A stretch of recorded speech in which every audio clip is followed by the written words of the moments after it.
Reka nongere mbifurize kugira gitondo cy'umugisha inshuti z'akadasohoka za 6am TV.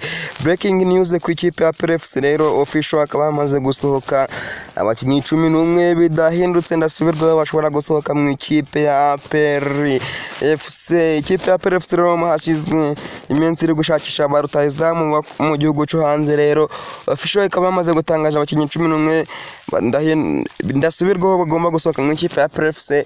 Barangajwe imbere n'umunyezamu Mutabazi Alexandre Ndayishimiye Diodoni bakunze kwita Nzotanga ari muri abakinnyi. Nkundimana Fabio waturutse ara mu ikipe ya Musanze FC mu ntara y'Amajyaruguru nawe rero akaba yamaze gusohoka ari kuri uru rutonde. Harimo abakinnyi nka Kwitonda Arebaka Bregia Prince vice capitaine Nizeyimana Jumanane Yibizi Ramazani aba bose akaba ari mu bakinnyi bagomba gusohoka mu ikipe ya PRFC.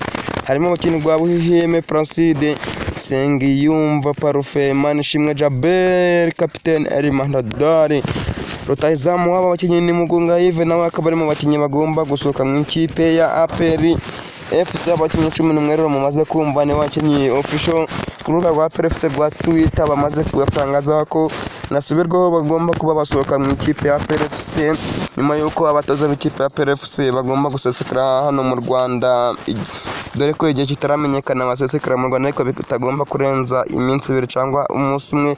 Ikipe ya PRFC rero ikaba irimo kwiyubaka cyane dore ko izahagarara u Rwanda mu marushanwa nyafurika. Abakinnyi rero akaba aribo bamaze gusohoka mu ikipe ya PRFC nayo ikaba ikomeje kwiyubaka. Ikababyara ati rero twabanye neza mwagize ibihe byiza mu ikipe ya PRFC kandi turabifuriza kugira ishani hirwe ati muje gushakira umugati ahandi. Amakuru yihuse cyane tugera akakanya nuko umukinnyi Nkwari Fiacre yamaze gutereka umukone ku masezerano mu ikipe ya Galaxy mu gihugu cya Afrika y'Epfo hariya rwose kabisa. Ndakeka ko ahazi neza dore ko aherutse kwitabira umukino bari bakinnye na Mozambique. Nkwari Fiacre kuri Soccer Stadium rero ntekereza ko ari ahantu atari ubwa mbere agiye.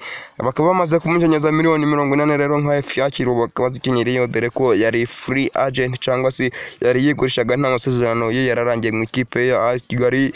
Rero Nkwari Fiacre umuzamu wacu ukomoka mu karere ka Musanze mu ntara y'Amajyaruguru akaba yamaze kwerekeza muri Afrika y'Epfo. Umusore ukiri muto mu myaka 23 rero akaba amaze kwerekeza hariya mu gihugu cya Afrika y'Epfo.